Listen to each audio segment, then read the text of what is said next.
നമസ്കാരം. എല്ലാ പ്രിയപ്പെട്ട കൂട്ടുകാർക്കും ഫാസിസ് അക്കാഡമിയിലേക്ക് ഒരിക്കൽ കൂടി സ്വാഗതം.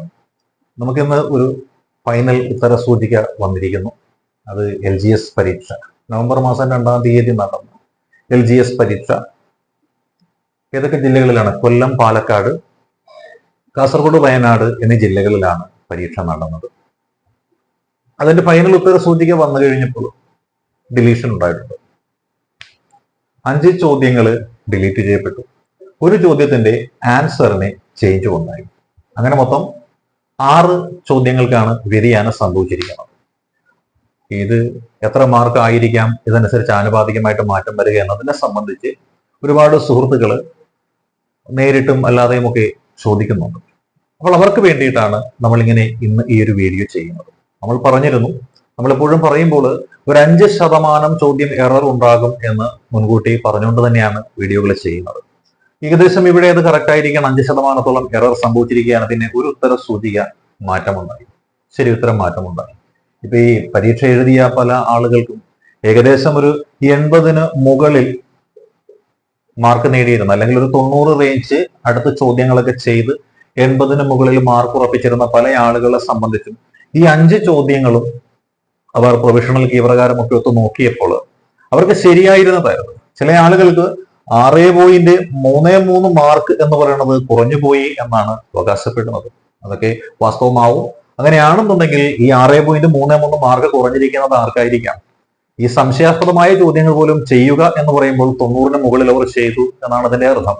അപ്പോൾ അങ്ങനെയുള്ള ആളുകൾക്കാണ് ഒരു 80 മാർക്കിന് മുകളിൽ നേടാനായിട്ട് സാധ്യതയുള്ളത്. അപ്പോൾ അവരുടെ മാർക്ക് ഈ 6.66 മാർക്കൊക്കെ കുറഞ്ഞു എന്ന് പറയുമ്പോൾ എന്തായാലും അവർക്ക് ഒരു 75-80 റേഞ്ചിലേക്ക് അവരുടെ മാർക്ക് താഴ്ന്നു വന്നിട്ടുണ്ടാവും. അങ്ങനെയാണെങ്കിൽ 80-ന് മുകളിൽ മാർക്ക് സ്കോർ ചെയ്തിരിക്കുന്ന ആളുകളെയാണ് ഈ ഡിലീഷൻ എന്ന് പറഞ്ഞ പ്രോസസ്സ് ബാധിച്ചിരിക്കുന്നത് എന്ന് വളരെ വ്യക്തമാണ്.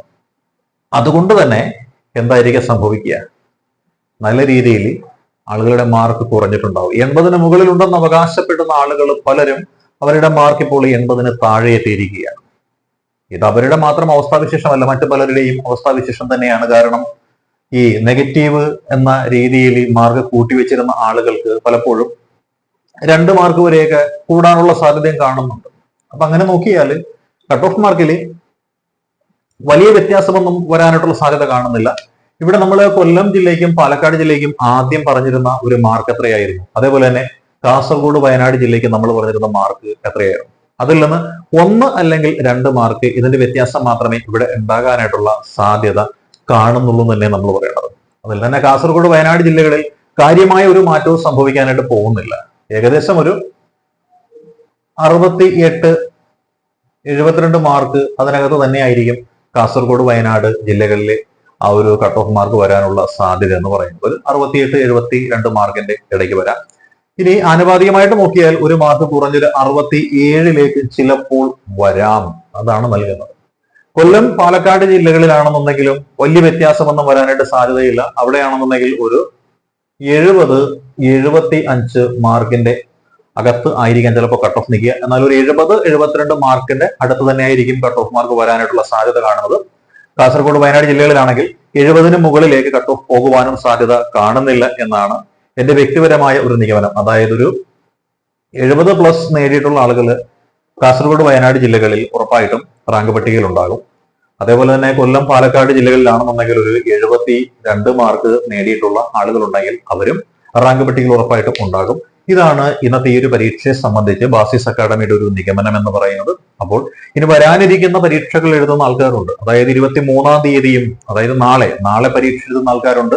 അതേപോലെ 30-ാം തീയതി പരീക്ഷ, നവംബർ 30-ന് പരീക്ഷ എഴുതുന്ന ആൾക്കാരുണ്ട്. ഡിസംബർ 7-നും പരീക്ഷ എഴുതുന്ന ആൾക്കാരുണ്ട്. അങ്ങനെ പരീക്ഷ എഴുതുന്ന ആളുകളെ സംബന്ധിച്ച് നോക്കിക്കഴിഞ്ഞാൽ ഈ പരീക്ഷയിൽ സംഭവിച്ചിരിക്കുന്ന അതേ മാറ്റങ്ങൾ തന്നെ ഇനി നടക്കാനിരിക്കുന്ന പരീക്ഷയിലും ഉണ്ടാവും എന്നുള്ളത് കൊണ്ട് തന്നെ നിങ്ങൾക്കൊരു ചോദ്യം വായിച്ചു കഴിയുമ്പോൾ അത് തെറ്റാണെന്ന് തോന്നിയാൽ അത് അറ്റൻഡ് ചെയ്യണമെന്നില്ല. കാര്യം അറ്റൻഡ് ചെയ്ത് കഴിഞ്ഞാൽ ചിലപ്പോൾ അതിന്റെ ആ ഡിലീഷൻ വന്നു കഴിയുമ്പോൾ നമുക്ക് സങ്കടം തോന്നും. കാര്യം ഈ പറഞ്ഞ കുട്ടികൾ, അതായത് അവർക്ക് ഈ 5 ഡിലീഷനും ഒരു ആൻസർ ചേഞ്ചും വന്നപ്പോൾ 6.33 മാർക്ക് നഷ്ടപ്പെട്ടു എന്ന് പറയുമ്പോൾ അവരുടെ മാർക്ക് എത്രത്തോളമാണ് കുറഞ്ഞിരിക്കുന്നത്?